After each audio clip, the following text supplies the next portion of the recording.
Неге қазіргі уақытта қыз келіншектер, именно тұрмыстағы қыз келіншектер өз күйеулеріне қаржылай тәуелді? Неге қазір қыз келіншектердің табысы өзінің базы потребностьтарынан аспай қалады и плюс көп ақша таппай жылап жүреді? Неге қазір қыз келіншектер өзін асырау үшін бай, күйеу, папик іздеп жүреді? Күлеміз қыздар. Сценарий бойынша ма? Жалпы бүгінгі біздің дем подкаст мақсаты қыз келіншектердің дамуы, өсуі жайында әңгіме талдау болады. И тақырыптың өзі де мінекей, неге қыз келіншектер қазір минуста? Неге ақша табу олар үшін қиын? Неге оларға өсу үшін, даму үшін жаңағындай жауапкершілік бермейді? Біреуге қарап қалады, біреудің ойына қарайды, күйеуіне қарайды дегендей. Соны ашып біз үшеуміз талқылағымыз келеді. Мен Жан Таңатар. Мен Арай Серікқызы. Тағы қоса кетейін, бұл дем подкастта жалпы қыз балалардың, қыз келіншектердің өсуіне, дамуына саналы түрде болсын, материалды түрде, одан кейін маркетинг плане, стилистика бойынша сіздерден сондай біздің подкасттарымызды көретін боласыздар және қолдап кетіңіздер. Келесі бізде Перизат Ғани, стилист. Перизат Ғани, стилист, иә. И менде бір сұрақ. Жаңа айтып жатырмыз ғой, енді бастадық, неге қыз келіншектер қазір минуста? И көбінесе жаңағы тұрмыстағы қыз келіншектер неге өздерінің жаңағы қолынан келмей жатқан үшін, табыс таба алмай жатқан үшін жаңағы күйеулерін кінәлап, бір жертва состояниесінде жүреді. Мысалы, енді біз әркімнің өз историясы бар ғой, бірақ мен Перизат ханымнан сұрағым келеді, потому что Перизат ханым қазір тұрмыста. Иә, біз ажырасқанбыз да. И сондай сұрақ, неге қыздар солай күйеуін кінәлайды? Или күйеулерін өзгерткісі келеді, иә, күйеулерін өзгерткісі келеді. Ойлайды, біраз курстар оқып алсам, тренингтарға барсам, күйеуімді өзгертсем, бір өзі иллюзиялық картинка жасап алады. Қазір көп қыз келіншектер солай. Ол кезде мен де өткен. Осыдан 2 жыл бұрын идеально миымда иллюзиялық картинка болды. И соған қарай мен күйеуімді өзгерткім келді. Яғни мен осылай жасасам, мен өзгерсем, ол да өзгереді деген. Бірақ 11 жыл өтті, мына тұрмыстамын. И сіздерге айтайын, то что мне 11 жылдың қанша жылы күйеуіңізбен алысып жүрдіңіз? 8 жылы. 8 жылы. Последний 3 жыл ғана бақыттысыз ба сонда? Иә. Өзімді таптым десем де болады. Алғашқы 8 жыл сипаттап берші, Перизат, қалай ол 8 жыл? Алғашқы 8 жыл реально токсичная жертва, Перизат. Тек күйеуің ғана кінәлай береді. Айналаның бәрі кінәлі, сен ғана аппақсың. Сен бәрін күш істеп жатсың, күйеуіңе тамақ та беріп жатсың, жаңағы идеальный келінсің, бәрін көңілінен шығып жүрсің, но өмірге разы емес, Перизат. Рост қай кезде басталды? Андай күйеуіңізді бір тисе берген кезде ма, не болмаса тренингтарға тойып алып күйеуімді өзгертемін дегенде действительно өзгеріп күшті болып кетті ма? Қай кезде рост басталды? Рост сол 2020-да уже құдайдың бір шапалағын алған кезде ояндым десем де болады. Уже ояну керек, фокусты сырттан емес, ішке ғана қою керек деген. Но уже развод темасы талқыланды. Күйеуім прямо айтты, давай қоя саламыз деген. На грани развода ба. Сол кезде мен уже өзіме үңіліп бастадым. Неге бұлай болып жатыр? Вроде все же идеально, вроде я же все делаю, мен же аппақпын. Неге ол ажырасайық деп жатыр? Осы жерде қосып кетейінші. Біз Перизат ханым екеуміз бір-бірімізді танимыз сол 2020-дан бері. Перизат ханым менің стилистім болған, 4 жыл бірге жұмыс жасағанбыз. Жалпы мені инфобизнесқа кіргенде эксперт ретінде сыртқы визуалымды четкий жасап берген. И сол кезде біз енді ай сайын шопингқа шығатынбыз. Арасында 2 айда екеуміз біресе мен жылап келем, біресе сіз жылап келесіз. Екеуіңізді тұрмыста болғансыздар ол кезде? Әр шопингіміз терапия болатын. Терапия болатын. Бір кезде Перизат ханым жылап келеді. Осындай на грани развода болайық деп жатыр, күйеуімен осындай болып жатыр. Біресе мен жылап келем, мен күйеуіммен, мен спасательмен, надоело оның проблемасын шешіп. Но дальше өсе береміз. Қазір мен сіздерге айтайыншы, екеуіңізді сол кездерде күйеулеріңізбен алысып жүргенсіздер да? Яғни сыртпен алысу дейік да, как бы оны қалай өзгертем, ол қалай көп ақша табады. Это и есть ответственность барып біреуге сілтеу, и сол кезде страдает только женщина. она страдает, она жертва и страдает только она. И сосын бірақ не істейді, күйеуді винаға қойып қояды, и ажырасқанда да солны кінәлі қылып ажырасады деген сияқты. На самом деле даже бізде здоровый ажырасуда жоқ қой, здоровый нәрседе жоқ, отношениеде жоқ. Қарасаңыздар, да, бұл ақталмайды, что күйеудің жауапкершілік алмағаны, бірақ бұл біздің әйелдердің жауапкершілігінен қашатынын көрсетеді да. Енді біз қазір өзіміз үшін жауап берейікші. Иә, вот кешеде айтып жатырмыз ғой, мысалы әйел адам сырт жаңағы күйеуінен көрген нәрселерді, содан требовать еткен нәрселерді негізі өзінде бар да, өз потенциалы да. И біз негізі Перизат ханым екеуміз жылап жүрсек те, сол потенциалды оятып жүрдік да. Сұрақ қойыңызшы сол кезде, сколько вы хотели, чтобы ваши мужья зарабатывали? Қанша мысалға? Мысалы, мен үшін хотя бы үйдегі базовый потребностьті сол жапса екен дейтінмін. Мысалы, квартираның ақшасын, үйдің тамақтың ақшасын, немесе хотя бы екі қыздың мектебінің заттарын алуға, қалғанын, мысалы, ақша жинауды, өзімнің потребностьтарымды мен өзім жаба берем деген секілді. Ну, хотя бы базовый потребностьқа көмектессе екен деген болатын. Менде базовый потребностьті еще қосып, ішіне қымбат сыйлықтар, шетел, сондай күтетін. Енді менде онда даже шетел деген алыс болатын негізі. Маған хотя бы үйге нан алып келсінші дейтінмін. Енді қарасаңыздар, бұл біз күйеуден требовать ететін нәрсе өзіміздің потенциалымыз деп айтамыз бір. Екінші, былай қарасаңыздар, сол күйеулерді өзіміз таңдадық. Иә. Өзіміз таңдадық. Енді бұл жерде мынандай нәрсе бар да, ажырасудың алдын алу, ендігі қыздар тұрмысқа шыққанда да неге мән беру керек? Например, бұл ақтамайды, еркектердің жауапкершілігі жоқ екен деген нәрсені ақтамайды, онда еркектер көп. Но почему именно попадается женщина сонда еркектерге? Мысалға потенциал мықты болады да, неге бірақ бір сүмелекке барып тап болады? Қалай ойлайсыздар? Мысалы, мен былай айтсам, ажырасқаныма уже 1,5 жыл болды. Осы 1,5 жылдың ішінде өзімнің әйелдік болмысымды тауып, ізденіп, ер азаматтармен жаңадан жаңағындай қарым-қатынас құруды үйреніп жүрген сәтім ғой. И осы моментте көп нәрсені түсініп жатырмын. Қасыңа партнер таңдауда ең бірінші фокусты өзіңе қою. Жаңағы біз айтатын ішкі опора, өзіңе деген махаббат, жоқ деп айта білу, өзіңнің шекараңды қорғай алу, өзіңнің қалауыңды бірінші орынға қою деген секілді ше. Яғни ішіңдегі пустотаны бірінші өзің жабу. Сол кезде сен здороваясың ба, денің сау ма, сенің қасыңа дені сау адам келеді деген. Ал енді ол кезде мысалы біз өзіміз деніміз сау емес, жаңағы қалтырап тұрған адам, тура сол адамды қасымызға притянули. И айтқым келетіні, жаңа сіз айттыңыз ғой, қыздар алдын алу үшін не істеу керек? Фокусты өзіне қою керек деп айтамын. Неге қазір ажырасу көп? Қалай ойлайсыздар қыздар? Неге ажырасқаннан кейін бәрі өсіп кетіп жатыр?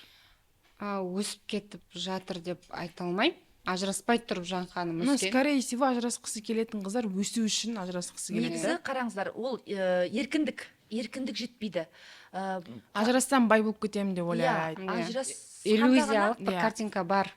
Ажырасқаннан кейін бір күшті бір өмірді күтіп тұрады. Паттерн көрсетіп қойған біздің қоғамдағы әйелдер. Ажырасқаннан кейін күшті. На самом деле біздің өзімізден де байқайды ғой, что ажырасқанға дейін как бы қыздар сөйтіп жүреді, бірақ сол сұрақтар қояды. Неге оны тұрмыстағы кезде жасамасқа дегенше. Қалай ойлайсыздар, неге біз оны жасамадық Жанхан? Енді менің жағдайымда, міне 2020, мен 23-те ажырастым. 3 жыл мен қоғамның салып қойған жаңағы заңымен, отбасын сақтап қалу керек, 2 қызым үшін деген секілді, елдің сөзі, ойбай әке-шешеме сөз тиіп қалмасын деген ойлармен, мен 3 жыл бойы сол тұрмысымды күйеуіммен сақтап қалғым келді. Но в то же время өте көп іздендім, тоқтамадым, потенциалымды аштым. То есть менің жағдайымда мен өсе бердім. Күйеуімді ажырасуды күткен жоқпын. Но мен уже сезіп жүрдім, что-то не то. Бірақ өте еркін болдым да. То есть күйеуіңізді өзгертіп көруге тырыспадыңыз ба? Тренингтер көп қой бізде қазір. Сен бүйтсең, күйеуің сенің айнаң болады. Тырыстық. Екеумізді ұқсайды. Енді қараңыздар, біз Перизат ханымның екеуміздің айырмашылығымыз, Перизат ханым қазір өзінің тұрмыс жағдайында, яғни күйеуімен бірге, оны қазір неге сіз қалай сақтадыңыз, қалай болып жатыр айтып берерсіз. Бірақ менің жағдайымда мен ажырастым, мен өзімді таңдадым. Себебі мен 12 жыл тұрмыста болған екенмін, и 12 жыл бойы аяқ қолы балғадай бойы менен ұзын, өте дәу, 100 килограмм ер азаматты 12 жыл бойы асырап келген екенмін. Не үшін? Ради галочки, да? Опять же, болып қалатын шығар, енді жасайтын шығар, міне көмектесіп жіберейін, спасатель болғам, машина алып бергем, ана қарызын жапқам, мына қарызын жапқам, міне болып қалады деген секілді. То есть қазір көп әйелдер негізі солай жүр. Бұл негізі ең басынан осылай басталды ма отношения? Басынан солай Неге басталғаннан басынан кейін сразу кету таңдамадыңыз? ол жаңағы әйелдің елдің сөзі деген нәрсе ғой. Ең бірінші қорқытатын елдің сөзі.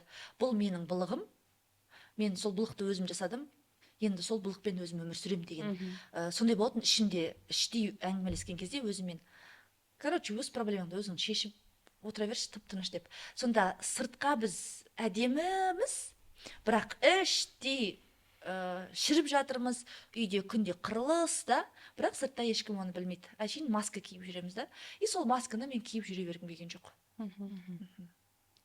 Ажырасқаннан кейін шынымен өсіп кеттіңіз бе сонда? Ажыраспай тұрып өстім. Получается иллюзия, иә, Ол қыздардың? иллюзия. Ажырасқаннан кейін өсемін, мен өзімді қолға алу үшін, даму үшін мен ажырасып кетуім керекпін деген иллюзия. Қазір өспеген әйел ажырасқаннан кейін де өспейді. Иә. Просто сен күйеумен тұрып та өсе бересің. Мынандай қорқыныш бар әйелдерде. Мен күйеумен тұрып ақша тауып кетсем, сен секілді ажырасып кетуім мүмкін деп ше. Иә. Перизат, сіздің күйеуіңіз сізден көп ақша таба ма? Жан ханым мысалы тұрмыста жүріп те өсті ғой, дәл менде де солай. Мен негізі мен өсірген күйеуім деп те айтам менде. Өйткені өзімен жұмыс жасау арқылы жаңағы тереңге болады ғой, именно точка ростаны апарған мені күйеуім. Мен уже көп сұрақтар мазалап бастады да, и уже мен жұмыс жасап бастадым, саналы түрде осознанно өмір сүру қалай деген сияқты. И сонымен жаңағы, как сказать, нағыз өсуім сол күйеуімнің қасында болды деп айта аламын. А насчет күйеуім жақсы қаржы таба ма дегенге, иә, менен көп табады. Андай ғой, өз потенциалын ашпаған кезде әйелге сондай отношение келеді, по идее, рост үшінші. Өйткені Құдай оған ондай потенциал берді ғой, сол үшін сондай ситуациялар жасап қояды. Если она по-хорошему ол потенциалды ашпайтын болса, жертва болып ашады, жылап ашады, сықтап ашады, но ол уже ауырлау болады да. Яғни біздің әйелдер барын, мысалға да, бітті, күйеуге шықты ма, бітті, масыл болады да, күйеуім асырау керек, сөйту керек, ана жерде ұрыс басталады. Яғни күйеуінен бір кіші құдай жасап алады. Иә. Кіші құдай жасайды да, и күйеуі, естественно, екі адам жүгін көтере алмайды, бірақ қоғам тоже да айтып қойған, что жүкті көтеру керек деген сияқты. И әйелде еще больше оған чувство вины болады, сен мені бағу керексің дегенде. Ты обязан, ты должен мен уже миымызда ана престейміз ғой күйеуімізді. Сомен еще біз не істейміз, өзімізді жыртамыз, өзгертеміз, өз болмысымызды өзгертеміз. Мысалы мен сол ажыраспай тұрып, енді бәрін жасап көрдім. Сол 3 жылдың ішінде сексологқа да бардым, психологтың табалдырығын тоздырдым. И сол кезде сіз деп те сөйлейтін болдым. Енді бұлай да елдің айтқан техникаларын жасап көрдім да. Бірақ адам өзі өзгеремін деп шешім қабылдамайынша сен оны өзгерте алмайсың. Иә. То есть Біз біреуге әсер ете алмаймыз. Жоқ, оны Құдай да айтқан, Құранда адам өз жағдайын өзгертпейінше менің жағдайын өзгертпеймін дейді. Получается, мынандай әйелдердің күйеуімді өзгертем, деп Құдайдың рөлін алып қою, да. Мен қазір бір нәрсе істеймін да, бір нәрсе болады да, я Құдай оны келіп күшті өзгертіп қояды деген. Я әлем біздің айнамыз деген нәрсе бар, но бірақ именно сенің ниетің күйеуді өзгерту болатын болса, сен уже Құдайдың рөліне кіріп кеттің да. Иә. Біз сондай болдық қой. Сондай болдық. Екеуміз Құдайдың рөлін алып мен еще андай аффирмация жасайсың ғой, менің күйеуім миллиардер. Еще ожидайшы. Ожидание Ол болады. миллиардер болмай болмай жатыр. Бір ай болды ғой жасап жүргеніме деп күтеміз ғой еще. Еще мен оның алдында не болдым, сыпайы болдым, сіз дедім. Не жетпейді енді деген секілді. То есть претензиялары да кетеді да. Себебі ол ниет не болып тұр? Мен оны өзгертіп алам деген болып тұр да. Мен өсем, мен өзгер емес, мен оны өзгертемін. Тура сондай оймен қыздар, мен 2020-да ажырастым ғой, жаңа күйеуіммен 7 жыл тұрмыста, 5 жыл тұрмыста болдым да, 2020-да ажырастым. Сосын 3 жылдан кейін қайтадан қосылдым 2023-те. Тура сол күйеуімен, получается, 2-ші рет тұрмысқа шықтым да ойладым. Мен өзгердім ғой, жаңағы тренингтерге мен де бардым ғой. Мен оны жасап көрейінші, яғни, оказывается, менде екен ғой проблема, енді ол өзгеріп кеткен шығар дедім да, и ол да сөйтіп айтып жүрді. Арай, сен өзгердің, енді біз өзгереміз деген сияқты. И сен оған сенесің да, прям соған өзің сеніп, как будто андай болады, соның алдында уже байқамайсың. И мен 1 жылдан қайтадан ажырастым. И это доказывает, қанша жерден умная бол. Мен даже Бали араладым, коучтарға бардым, Проработанная бол. проработанная, Джон Кахада 12 миллионға сабақ алдым. Қаншама тренингтер тоздырасың, и сен думаешь, болды өзгерді ма? Жоқ. Қараңызшы, енді осы жерде бүйтіп ойлауы мүмкін бізді қазір көріп отқан көрермендер. Конечно, сен пісіп алғансың, сен өсіп алғансың депші, негізі ажырасқан әйелді кінәлайды ғой. Мысалы, менің өзімнің анам да айтады да, шыдадық қой, әкең алқаш болса да шыдадық, ұрса да шыдадық қой депші. То есть халық, жалпы қоғам әйелді шыдау керексің дейді да. Негізі қызығы 2020-да мен енеммен ұрсып, мені ұрып, сөйтіп, андай токсично кетсем, осы жолы ештеңе болған жоқ. Мен ешкім ұрған жоқ, соққан жоқ, измена болған жоқ, күйеуім ұлдаман емес, ештеңе де емес. Просто так андай болатын. И это есть, может, сол жаңағы сен уже шыдамайсың ондай отношенияға, сен уже скрытый абьюзді байқайсың. Яғни открытый абьюз бөлек, сені өлтіріп сау, ұрып сау деген скрытый абьюз бар. Скрытый абьюзда сен ол адамның қасында, менің жаңағы салмағым 30 килограмм плюс болды. Ол адамның қасында мен 7 миллион қарызда болдым. Хотя оған дейін менде бір рассрочка, бір кредит жоқ болатын бір жылдың ішінде. Получается, сен ол адамның қасында минусқа кете бастайсың. И сен ойланасың, почему так? Тура солай ғой. Почему так? Мысалы, менде 12 жыл бойы ауырдым циститпен. Немесе асқазаным ауырады, то бір жерім ауырады. То есть мен яғни біздің тәніміз бізге знак береді. Знак береді. Аха. Қазір 1,5 жыл шүкір, негізі бұл әңгімені нормально әйелдер түсінбей қалуы мүмкін, бірақ мынандай нәрсе бар да, психосоматика деген бар, иә. Яғни сен с не тем человеком болсаң, онда сен тәніңде неше түрлі ауытқулар болады.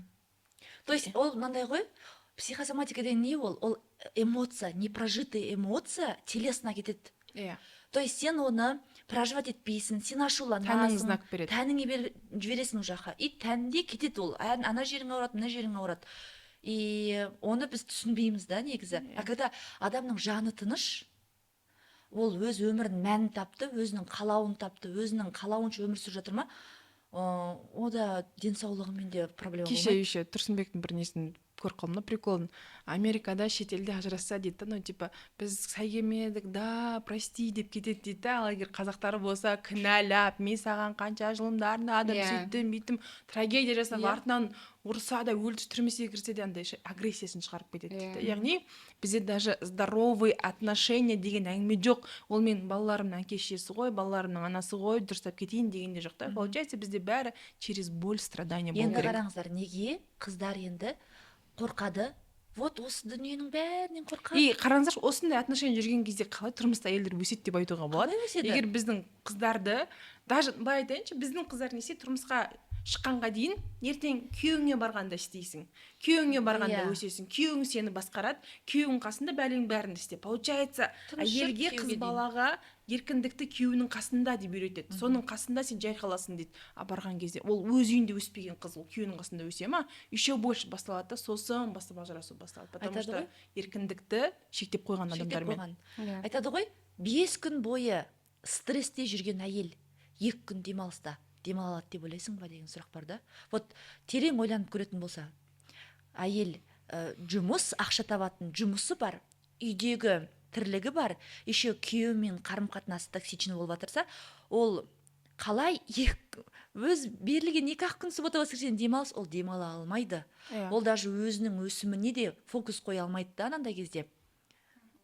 Сондай стресстен. Получается, бұл нәрсе не көрсетеді, что бізде әлі здоровый отношенияның паттерны жоқ. Сол үшін де әйелдер ажырасуға асығады, өсуді ажырасудан көреді.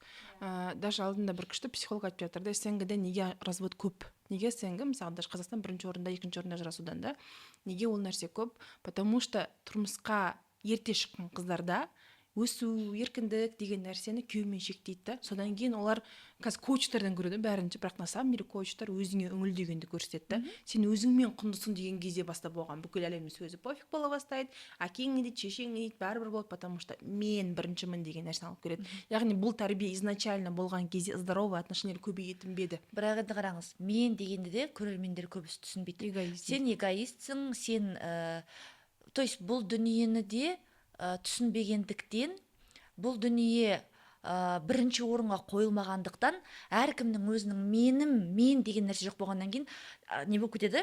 Жоқ, қырылыс болып біз даже кетеді. здоровый эгоизмді түсінбейміз ғой. Мысалға қазір каждый үйде бір эгоист бар. Каждый оны, бірақ олар оны эгоист деп қабылдамайды. Яғни бір эгоист бар, өзінің жаңағы важность үшін әйелдерін сүмірейтіп отырып қойған бір эгоист бар. Но ол бірақ отбасын асырап отыр деп айтады да.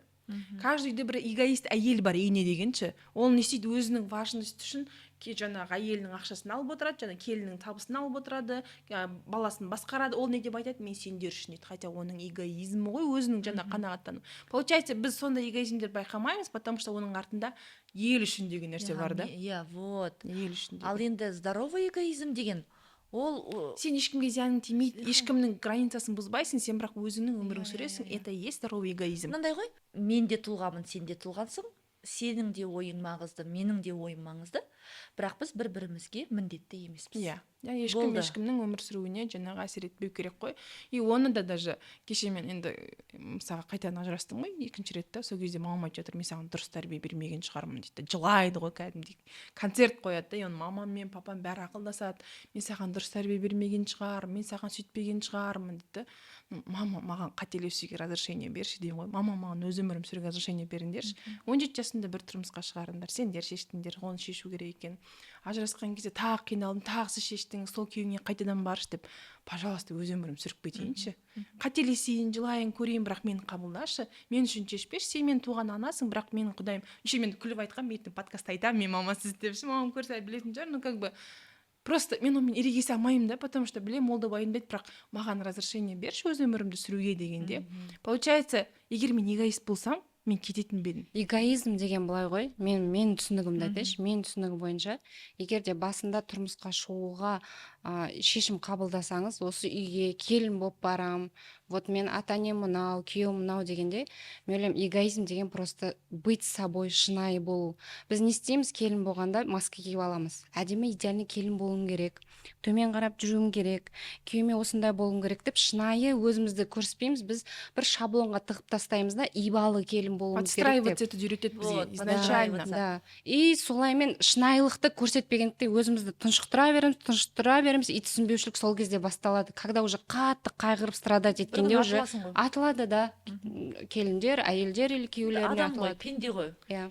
Ал сол о баста бірінші кезде сразу, вот мен осындаймын, мен мінезім осындай, вот любите меня такой, какая я есть деген барған кезде солай компромисс болса екі жақты, бұндай проблема болмас еді деп Или ойлаймын. сезімдерін айту. Да, открыто. Не сезіп тұр, Ашық. не ұнамай тұр деген секілді. Енді қараңыздар, осы кезде мысалы әйелдер тұрмыста жүріп те дамай беру керек деген нәрсе бар да. Енді оны жамандауы мүмкін, енесі жамандауы мүмкін. Ол кезде әйелдер қалай төтеп береді? Қалай? Мысалы өсем деп шешеді. Ол ата-енесімен тұрады, бөлек тұрмайды.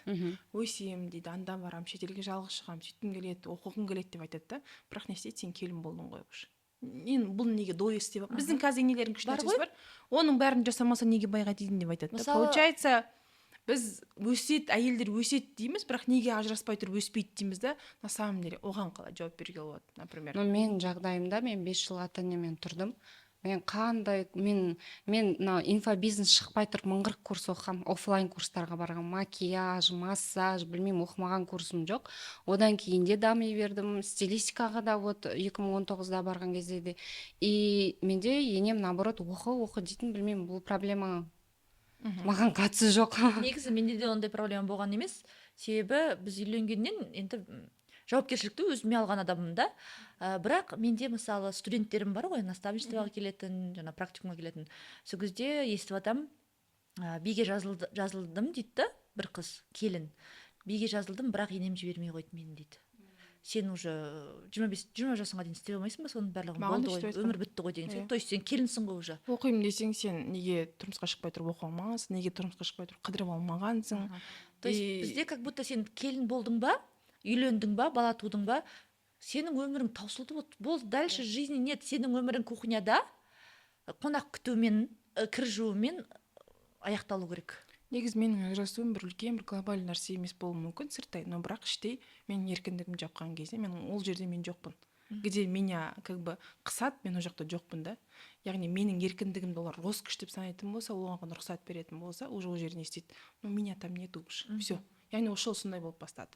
Яғни сен 4-5 адаммен бір үйде тұрасың, саған ол күйеуіңе бәрібір ол нәрсе саған не комфортно, не комфортно емес пе сұрамайды да, сол кезде андай болды, тупо кетіп қалу деген нәрсе болды. Если меня не слышит, что я здесь делаю деген нәрсе болды да. Яғни как бы ешқандай ұрыс жоқ, конфликт жоқ, жындану жоқ, просто сен түсіне бастайсың, мен жоқпын ғой бұл отношенияда.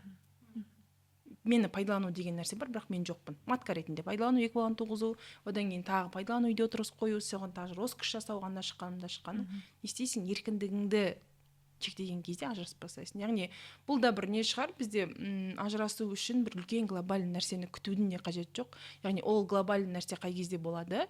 Сен уже өзіңді мысалы өлтірумен бітуі мүмкін, сен жаралаумен бітуі мүмкін. Қазір мысалы Қырғызстанда да өлтіріп тастады бір қыз алдында күйеуі, и біздің салтанаттың несі бар да. Получается, біз осы нәрсені түсінбеген кезде бізде сыртқы абьюзер ауырлыққа кете бастайды да.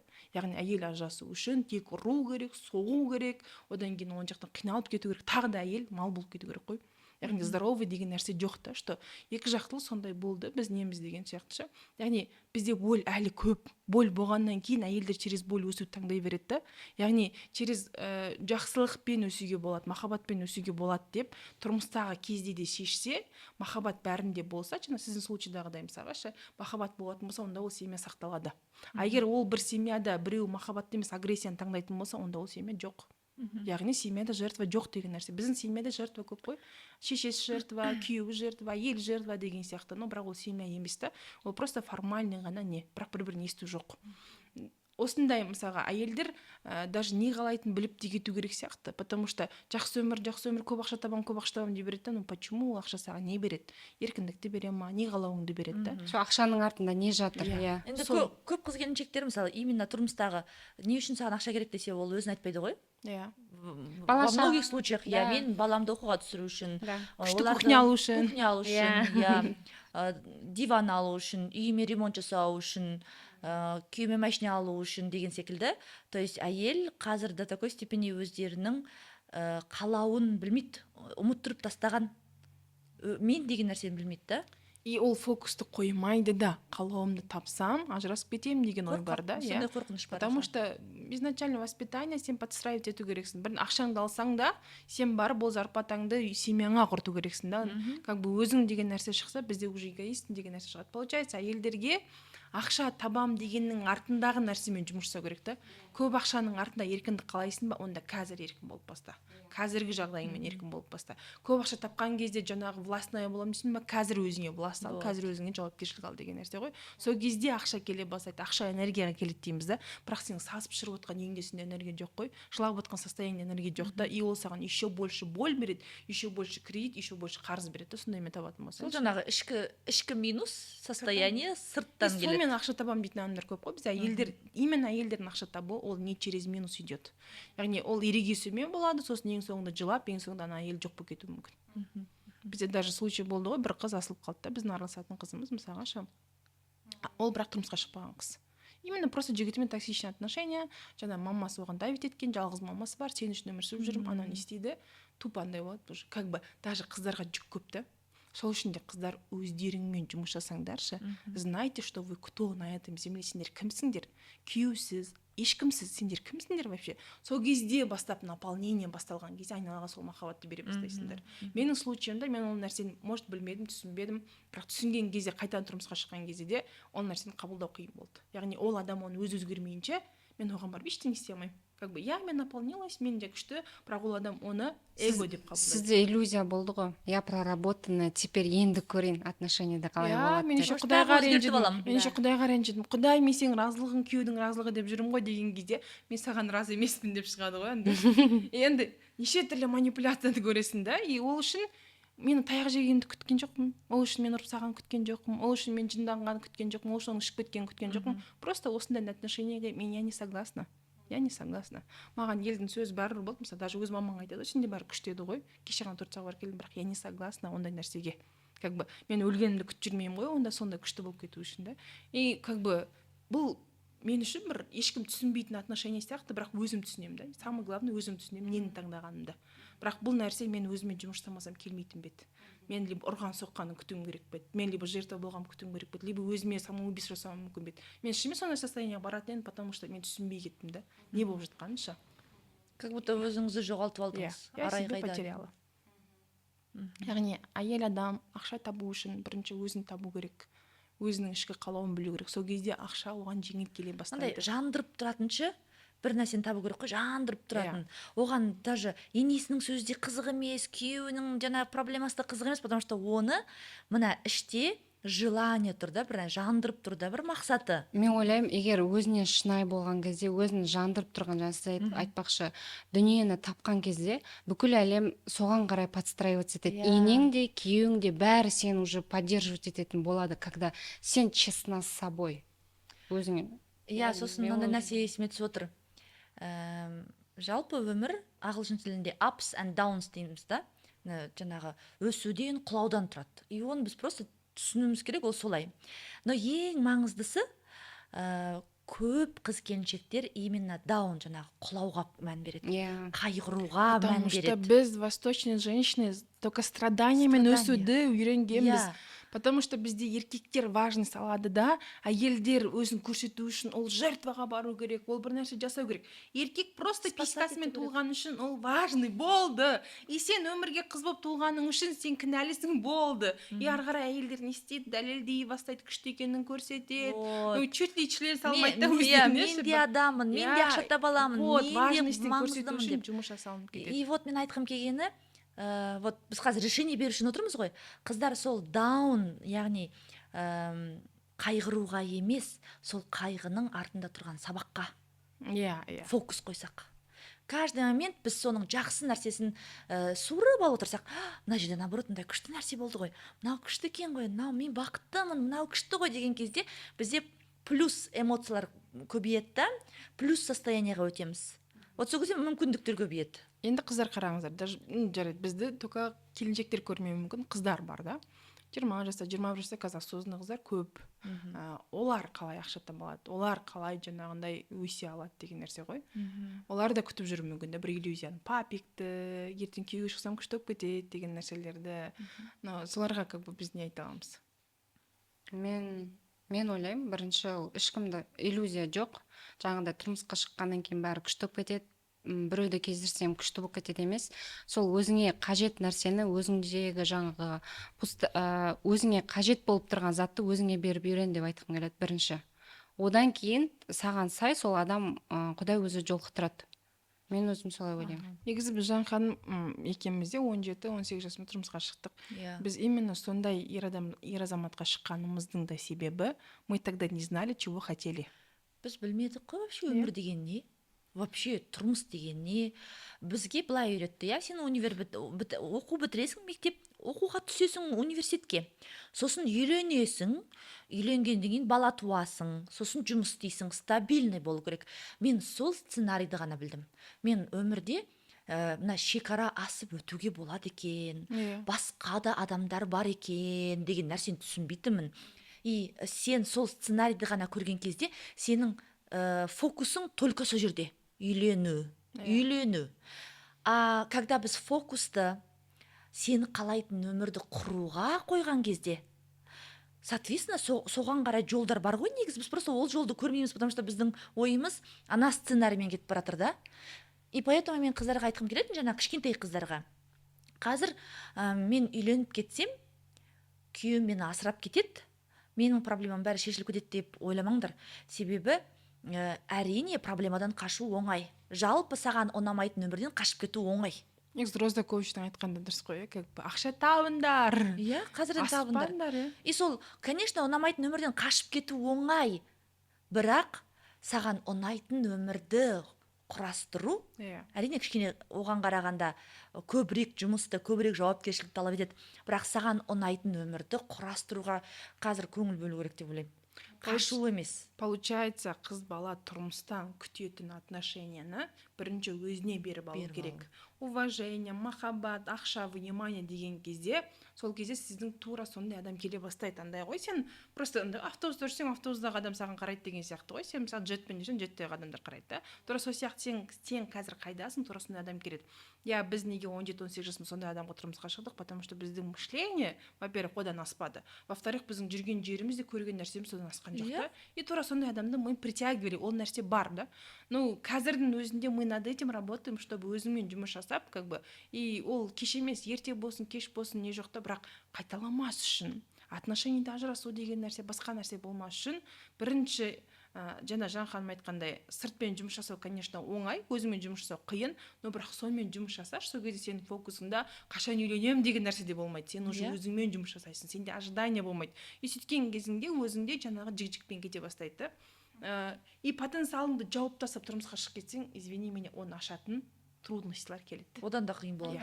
Маған кешегі сіздің сөзіңіз ұнады да. Пока сен өзіңмен жұмыс жасамайынша, сценарий қайталана береді, бірақ кейіпкерлері ауысып отырады.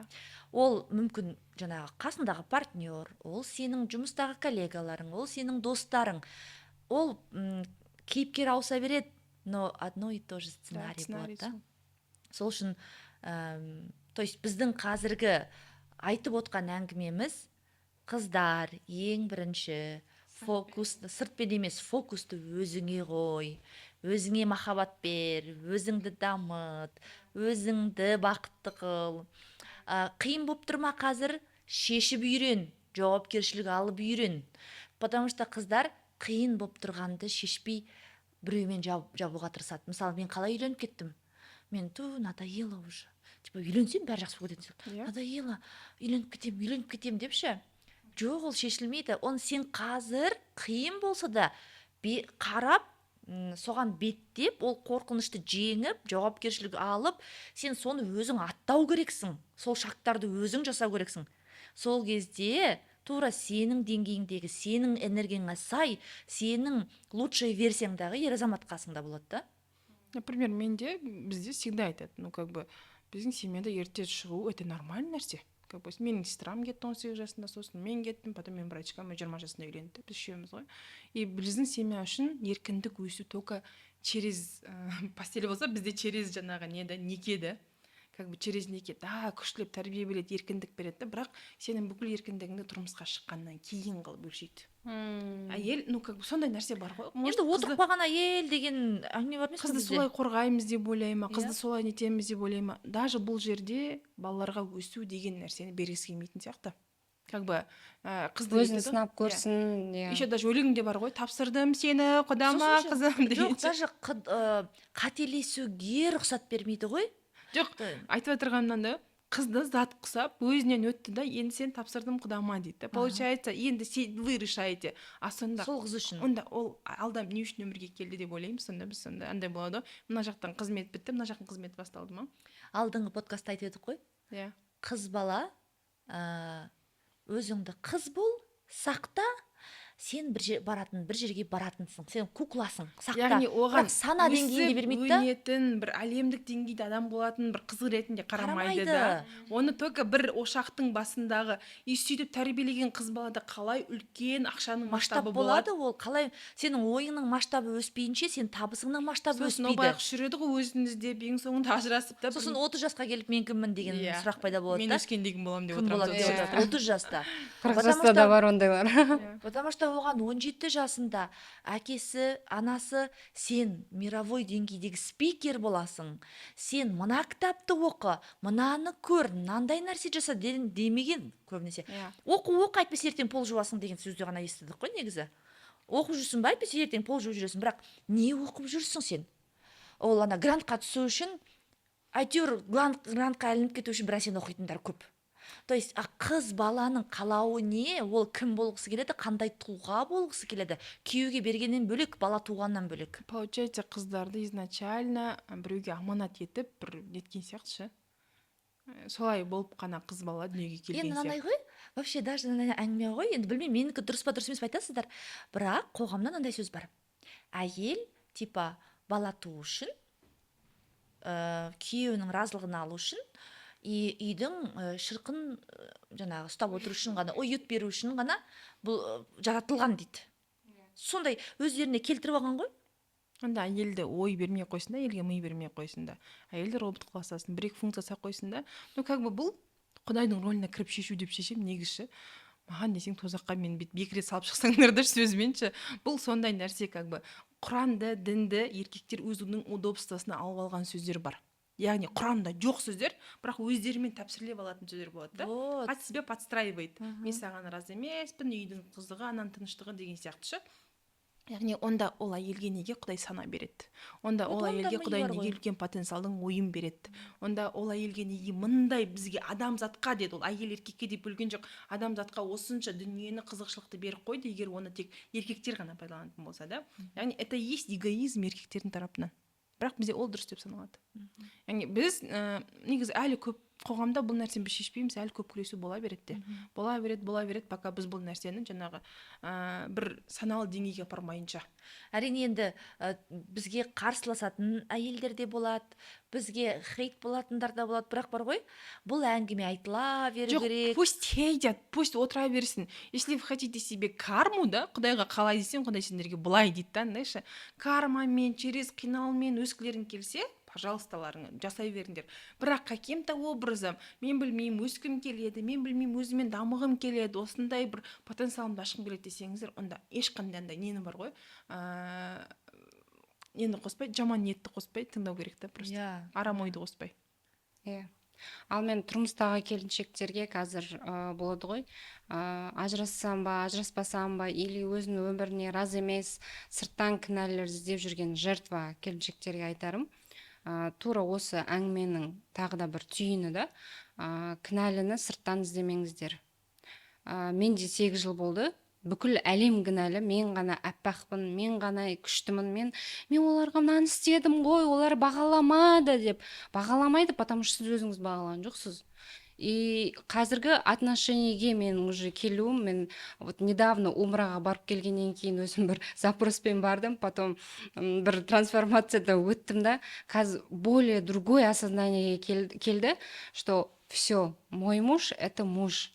И мен оны болады ғой, оны қателесуге, оны по-другому проявляться етуіне кәдімгідей разрешение бердім. И Аллаға шүкір, андай менде скрытый жаңағы сыртқы абьюз деген ондай нәрселер жоқ, потому что менің ішкі состоянием дұрыс болған кезде өзіме жаңағы сырттан бірдеңе ожидать етіп, анан күйеуім бүйту керек еді, күйеуім маған осындай істеу керек еді, оның бәрін алып тастадым. Сыртқы әлемнен бүкіл ожиданиені алып тастадым да, тек өзім ішкі әлеммен жұмыс жасап бастадым. И сырт под меня уже подстраиваться етіп жатыр да. И сіздерге де айтқым келеді, сырттан кінәлін іздемей, анау маған бүйтіп берсін, мынау маған сөйтіп берсін, күйеуім әйтеуір жұмыс жасап, сосын осы қадірімді білер, осы жақсылығымды бағалар деп күтпей ақ қойыңыздар. Ожиданием просто тупо алып тастаңыздар да, тек өздеріңіздің ішкі әлемдеріңізбен жұмыс жасаңыздар дегім келеді. Тамаша. Ну, как перизат, ол не ғой, тұрмыста ажыраспай-ақ шешуге болады, ажыраспай-ақ дамуға болады деп қазір қарасаңыздар, имиджінен көрсеңіздер де болады, дерзкая деген сияқты. Ну да, хиджабта, но все равно дерзкая десең, сондай как бы сон паттернді көрсетеді да. Ну, андай емес те, как бы мына екеуі ажырасып деген болса, онда мына паттернді қараңыздар. Енді андай нәрсе бар тағы бізде. Біз ақша тақырыбын айттық қой. Қыз балаларға вообще енді алып тастайық, ажырасқан, ажыраспаған деп топқа бөлмей қояйық. Жалпы әйел адамы ақша табу үшін, көп ақша табу үшін бірінші оларға не керек, қандай қасиеттер болу керек? Мысалы, ақшаны ақша табатындай көреміз да. Кредит алсақ байып кетеміз, ақша алсақ байып кетеміз, күйеуім ақша береді, бір бәле жасаймыз деген сияқты. Именно ақша керек деп ойлаймыз біз ақша табу үшін. Мен жаңағы Жанханның өзі қайта-қайта қайталап жатқан сөзіне қосылам. Ақша проектке келеді деп айтып жатады. Үлкен, мен ойлаймын, адамда үлкен бір ұлы мақсат болса, жай ғана кішкентай бір мелочь емес, сумканы алсам, машина алсам, или там бірдеңке алсам емес, өзіндік бір ұлы бір мақсат картинка көріп тұрса, Б точкасын, мен осындай болғым келеді, мен осындай өмірді аңсаймын деген, ақша уже кетіп баратқан жолда бонус болып қосыла береді. Для меня так. Получается, үлкен цельдер керек. Үлкен цель керек. Маленький цельге ол бір орында топчестеп тұра береді ол жақта. Ал менің айтатыным, ағылшындарда мынандай күшті теория бар: fake it until you make it. Яғни Перевод, пожалуйста. жасамай тұрып, ұқсап болмасаң да ұқсап бақ деген біздің абай атамыздың сөзі. Яғни болмасаң да ұқсап бақ. Бірінші жасай бер. Фейк болса да қолынан келгенше тырыс жасай бер, и сен өзіңнің бір формаңды аласың бір күні. Өзіңнің бір ерекшелігің болады. Вот. И сосын мен еще мынандай нәрсе айтамын да, атың шықпаса жер өрте деген. Мысалы, мен спикер болғым келеді, мотивационный спикер болғым келеді дедім, иә. Бірақ мені пока біреу келіп шақырып, сен спикер боласың ба деген күтіп отырмаймын ғой. Күтіп отырмаймын, мен не істеймін, өзім барып жағамда өртеймін да. Яғни өзім қалай мен спикер болсам болады. Мен қазір спикер болу үшін менің әрекетім не деген сұрақты қоя беру керек та. Онда мен бұнан жасайын, мынандай аудитория жинайын, өзім барып сөйлейін, или қандай да бір марафончик жасап бірінші сөйлеп бастайын, кішкене өзім тілім жаттықтырайын деген секілді. То есть айтқым келгені, өзің жасай бер, ешкім саған үйіңе келіп есікті тоқылдатып, осы жерде осындай қыз бар екен ғой, өскісі келетін деп айтпайды. Сол амбицияны кішкентай әрекеттермен жасай беру керек. Негізі Перизат ханым үлкен целдер керек деді. Сіз жаңағы жасау керек, хоть бір нәрсе болса жасау керек, елден ештеңе күтпеу керек деді. Сіз не қосасыз? Қосам. Мен қосатынен тәуекел ете алу керек. Үлкен тәуекелдер, үлкен ақшалар, үлкен рисктарға келеді. Ол біріншіден. Екіншіден, сол тәуекеліңен жауапкершілік алу керек. Яғни осы төрт нәрсе бәріміздің үлкен цель, жасау, тәуекел ету, жауапкершілік алу деген, ол осы ақшаларды құрайтын функциялар. Яғни ақша ол бір, сен бар кредит алып жұмысқа кіргеннен кірмейді, ол алудың өзі тәуекел деп айтқанда, оны алу, тәуекел ету. Яғни қорқу емес, тәуекел ету. Тәуекел еткен жерінде қорқу деген нәрсе болмау керек. Тәуекел еткен жерінде ойлану деген нәрсе болмайды. Тәуекел еткен жерінде полный доверие бар. Яғни жаңағы айтқан жасап көрген жерінде Құдай әділетті да. Құдай әділ деген естілім бар ғой. Оныншы, яғни ол сенің істеген ісіңді көреді да береді. Андай ғой, карта желание жасап алдым күшті көреді деген чудо жоқ. Ол бірақ ми да, ол ми. Бірінші ми функция жасалыну керек. Бірақ одан кейін барып сен карта желаниең әрекет етпесең, Құдай да әділетті. Онда сен очередіңді күтесің, пока карта желание жасағандардың очереті қашан келеді, сол кезде сенікі болады. Еще әрекет етіп жүріп те жаршылан тастайтындар көп. Неге тастайды? Себебі әрекетіне сенбейді. Жауапкершілік алмайды ол, изначальныйға ниетіне. Даже шешім қабылдап жасайтындар бар ғой. Бірақ олар тастайды. Неге? Себебі trust the process. Әрекетке сен, процесске сен дейді. Процесстен кайфуй. Кайфуй, процесске сенші, сен қазір здесь и сейчас болшы, қалған Құдайға тапсыр. Ертең не болады? Ол процесстен не шығады? Доверие деген осы жерде, да? То есть сен доверься и будь в процессе. Сіздің де айтып тұрғаныңыз бар ғой исламда. Жаратушыға сенім бөлек, сенім арту бөлек деген нәрсе, да? Жоқ, именно тәуекелшілге қатысты айтқым келіп тұр да, исламда да бар, Аллах тәуекелшілдерді жақсы көреді деген. Яғни рисковать ету, ол бірінші очередьте, қорықсаң қорқып отыра бересің. Енді бұл жерден мынандай нәрсені алуға да болады, как бы не в обиду бәріне. Мысалға, неге саудада береке бар деп айтады. Неге сауданың жаңағы 10 берекенің 9-ы саудада деп айтады да, себебі сауда ол чисто тәуекелде тұрады. Адам білмейді ертеңгі ризығын тұратын. Сол үшін де зарплатада жүрген адамдар мен бизнеста жүрген адамдардың айырмашылығы осы жерде. Зарплатада жүрген адамдар ол 350 мың теңге, 500 мың теңге деген бір Құдай шектеп қояды да, соның айналасында жүреді. Ал мына жақтағы саудада он не знает, ол бүгін 350 табама, одан аз табама, ол несет, ол чисто рискқа барады да. Қолынан келген де келмеген жасайды, потому что біледі, ана жақта көп нәрсе бар екен.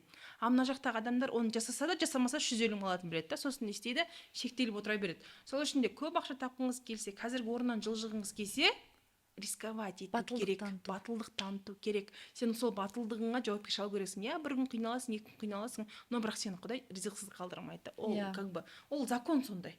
Өмір әділетті мынандай кезде болады. Еще ондай бар ғой. Кеше мен бір рилс көріп қалдым да. Есть 35-летняя девочка, есть 20-летняя женщина дейді. Еще раз почитай деп жазып қойған да. Айтқым келгені, то есть біз бала позициясы бар, ересек позициясы бар деп айтамыз. И біздің қазіргі айтып атқан, беріп атқан кеңестеріміз тек қана ересек позициясындағы адамға керекті, бойында бар қасиеттер да. И неважно, сен 25-тесің ба, 35-тесің ба, 40-тасың ба, 18-десің ба, 18-десің ба, сен ересек бола аласың. ал 35 жастағы әйелде бала болып жүретіндер бар. Бала позициясында тәуекел деген де болмайды, арман мақсат, үлкен мақсат деген де болмайды, әрекет жасау деген де болмайды. мынандай ғой, бала мен ересектің разницасы, мысалға біз балаларға үлкен ақшаны сеніп тапсырмаймыз. Сол үшін де қазір сіздің өміріңізде может нету, да, большие деньги, потому что сіз как ребенок себе ведете. Жауапкершіліктен қашасыз, біреуге сілтей саласыз, біреуді кінәлайсыз, менің қолымнан келмейді деп жүресіз. Бұның барлығы баланың позициясындағы. Просто қарасаңыз, өзіңіз өзіңізге қараңыз да, неге менде көп ақша жоқ деп ойланып көріңіз. И өзіңіздің действияларыңызды ойланып көріңіз. Көп не айтасыз, көп жаңа аузыңыздан не шығады, көп қандай әрекет жасайсыз да. Вроде сіз қалаған 5 миллион, 10 миллион жоқ, но сіздің ойыңызда мындай нәрсе тұрады. Ой, бұны мен білмеймін, ой, бұны мыналар айтып қойған шығар, қазір мені кім не дейді, яғни тура бала сияқты жертва позициясына кіріп кету. Қолымнан келмейді, мен қорқамын, соның қалай барлығы жасаймын. сіздің қазіргі бедностіңізге кінәлі, сіздің өзіңіздің отношенияңыз өмірге деген. И қазіргі нәрседе, мысалы, ересек позиция мен взрослый позицияға өту үшін ересек адам қалай сөйлейді бұндай жағдайда? Ересек адам білмеймін деп айтпайды. Бұның жауабы мен білмегенмен әлемде бар оның жауабы. Мне надо искать соны деп айтады да. Получается, біз ересек позицияға өту үшін балалардың айтатын сөздерін сөз қорынан шығару керекпіз. Сол кезде біз үлкен ақша келе бастайды енді. Прям ақшаға келетін болсақ, прям жаңа материальный дүниеге келетін болсаңыздар, онда материальный дүниені, үлкен ақшаны ол ересек адамдар ғана көтере алады. Балалар қашады. Баланың қолына 10 000 теңге берші, 500 теңге алып жүрген балаға жоқ болып кетеді, ол барады да біреудің қолына апарып бере салады да. Тура сол сияқты сізде болып қалады. Сіздің қазіргі жағдайыңызға сізге қолыңызға барып 5 миллион берсінші, фык жоқ болады, сосын екінші оны тапқыңыз келмей қалады, потому что сол үшін я не знаю как емес. Жаңа сіз айттыңыз ғой, сөзді ауыстырайық. Я не знаю как емес, а как. Да. Кто-то знает этого, да, кто-то знает, кто-то может не посоветовать. Где я могу это узнать? Деген нәрсе болу керек та. И элементарно ютубтан іздеу де болады ғой. Просто бар іздеу. Мысалға курсқа ақшам жоқ па, просто қара кітапты ал. Меломанда 24 сағат бесплатный кітаптар бар да. Ашып көре бер, сатып алмасаң да болады. Ютубта аш та қара, бәрі бар да. Біз не істейміз? Курсқа ақшам жоқ, ақша берші, кімнен іздейсің да. И мен бір ай бұрын ғана ажырасқан кезде 7 миллион қарызы болған кезде менде курс алатын ақша болған жоқ. Но Құдайдың берген ютубы бар, Құдайдың берген жаңағы Wi-Fi бар да. Таңнан кеш батқанша оқи берем, тыңдай берем уже, потому что мен білемін, менің миым қазір бір жаққа су болып кетсе, ол су болып кетеді да. Ересек адам не істейді бұндай жағдайда? Бала болсын жылап күтетін едім спасательді. Ересек адам қазіргі жағдайынан да жасаған кезде оған уже ақша келіп бастайды. Еще маған көмектесетіні, мысалы, сіздің жағдайыңызда сіз жаңа ізденемін, қараймын дедіңіз ғой. Менің жағдайымда мен всегда сұрақ қояды екенмін. То есть бұл да ересек позициясына өтуге, өзіңе деген жауапкершілік алуға көмектесетін бір қадам. Сұрақ қоя берем. Неге сен бұны істеп отырсың? Неге бұл саған ұнаватқан жоқ? Бұл қайда алып барады? Мысалы, менің қазір істеп жатқан әрекетім менің мақсатыма жақындатып жатыр ма, әлде алыстатып жатыр ма? Алыстатып жатыр ма? Ондай болса, мен оны тоқтатамын. Жақындатып жатыр ма? Все, давай дальше дерзай деген секілді. Алыстатып жатырса, басқа әрекет қосам деген секілді. Немесе мені қазір не мазалап жатыр? И окей, осы мазалап жатыр екен. То есть біз ішімізден шығаруымыз керек та состояниемізді қазіргі. Бізді блокировать етіп отқан моментте. Окей, мені осы нәрсе мазалап отыр екен. Ал енді мен бұл үшін не жасай аламын? Бітті ғой, сұрақтан сұрақ, сен ізденіске кірісесің ғой. Окей, нан жасай алады екенмін. Ал енді мен оны қашан жасауға дайынмын? Қашан мен оны жасаймын? И өзіңе сұрақтар қоя бастайсың да, дисциплина басталады. Получается, ересек адам ол сырттан кінәні іздемейді. Бұл не үшін болып қалды? Бұған кім кінәлі жауап бермейді, ол өзіне сұрақ қояды. Бұл қайдан шықты жаңа сияқты? Қалай болып жатыр? Енді мен ары қарай не істей аламын деген сияқты өз ресурстарынан шешім шығарады. Енді қарасаңыздар, қазір каждыйның бір ой өрісін байқап жатсыздар ғой. Сол үшін де ересек позицияға өткен кезде ғана үлкен жауапкершілікті ала бастайсыздар. И саған үлкен ақшаны елдер сразу что бере салады да, бір 1000 теңгеге берген құса 1 миллион теңге бере салады саған да, потому что понимает, что сен жауапкершілікті алатын адамсың. Осы жерден айтайыншы, қолым көтеріп қоймайды. Апаймен сөйлейсің. Короче, мынандай нәрсе айтқым келді да. Қуантып қойғым келді қыздарды. Бүйтіп ойлайды ғой көбінесе қыз келіншектер. Мен слабая болсам, мындай қолымнан келмейтін болсам, мені бәрі жақсы көреді, маған бәрі көмектесіп кетеді, менің артынан бәрі жүгіреді деп ойлайды. Сенің артынан жүгірмейді, сенен қашады керісінше. Ал егер сен жауапкершілік алып ересек позициясына өтсең, сенің энергетикаңа мықты адамдар келетін болады, талпынатын болады, сенімен шай ішкісі келетін болады, сенің қасыңда жүргісі келетін болады. То есть сен наоборот адамдарды өзінен алшақтатпайсың, жақындататын боласың. Сенің энергетикаң жарқырап сыртқа шығып тұратын болады, сенімділігің сыртқа шығып тұратын болады. Просто өзімізде ғой бір сүмірейіп бір жыртып жүрген адамға сен просто бүйтіп 5-10 мың теңге беріп садақа бере салуың мүмкін да. А егер мықты адам қасына барып сен проекттермен кірісіп кетесің, 10 миллион информациясын ақылдасасың, соны бересің деген сияқты. Просто из позиции жертвы шығу үшін ойланыңызшы. Мен қазір қасымда өзім сияқты сүмірек адам жүрсе, мен оған көп ақша сенетін бе едім? Жоқ, сенбейсің, сен уже не істейсің? Уже кете бастайсың. Ол состояниеден кетесің, алып шығасың. И оны бізде дейді лақтырып кет деп айтады. Просто ойланышы, ешкімге пайдасы тимесе не істеп жүрсің? Ересек адам ойлайды, мына адам мен бұған қазір жаңағы ақшамды беремін 5-10 мың теңге, бірақ бұмен араласып керек емес, потому что бұл менді дноға апарады дейді. Өз-өзін шығармасаң ешкім сені шығармайды. И сырттан жертва болып күте беретін болсаңыз, бір қайыршы боласыз, мәдениетті қайыршы боласыз. Осы жерде мен қосып кеткім келеді. Енді все, подкасттан бір мотивацияға тойып алдыңыздар, қазір. Енді бір все, вот, решение қабылдадым, шешім қабылдадым дегенде, бізде мынаны совет бергім келеді. Сізде ми автоматически ловушкаға кіргізіп жібереді. Так, енді бит қадам бастаймын дегенде, жоқ, қоя тұр, а вдруг сенің қолыңнан келмейді, а вдруг андай, а вдруг ми уже мыңғырық сценарий, головоломка деген нені көрдіңіздер ғой, сол жердегі ана тревожность мыңғырық сценарий құрып тастайды да. Уымды уақытысында өшіріп үлгеріңіздер. Мен соны айтқым келеді. Мен де басымнан өтті. Бір күшті глобальный цель, мақсат қойымда. Ой, мен, а вдруг, қалай болады? Анау ловушкаға кіре берсеңіз, сіз өспейсіз. Просто ана сценарийдің бәрін өшіріңіз да, будь что будет. А мен жасай берем. Мынандай жасасам, мынандай болады деп. Сіз ол миыңызда ана сценарийдің бәрі. А в реале ол сценарий болып жатқан жоқ. Өшіріңізші ана сценарийді и жасап көріңізші. Сонда сіз алатын жаңағы өзіңіз барған қадамға қалай келгеніңізді білмей қаласыз. Бізде көбінде сол блоктайтын өзіміздің миымыз. Ми сенің ең үлкен жауың дейді, бірақ ең мықты құралың дейді ғой. Егер сен мимен жұмыс жасай алсаң, ең мықты құрал ол ми, бірақ ең үлкен жауың. Енді қараңыз, головоломкада счастье алып шығады ғой бәрін. Счастье дегеніміз позитивное мышление. Получается, ана счастье байғұс до конца тырысып жүреді, ананы істейді, мынаны істейді. Сол сияқты ішіңіздегі бір счастьеңіз болу керек та, бір позитивное мышление. Мысалы, мені стресстен бір айдың ішінде алып шыққан, ол менің сол мышление болатын.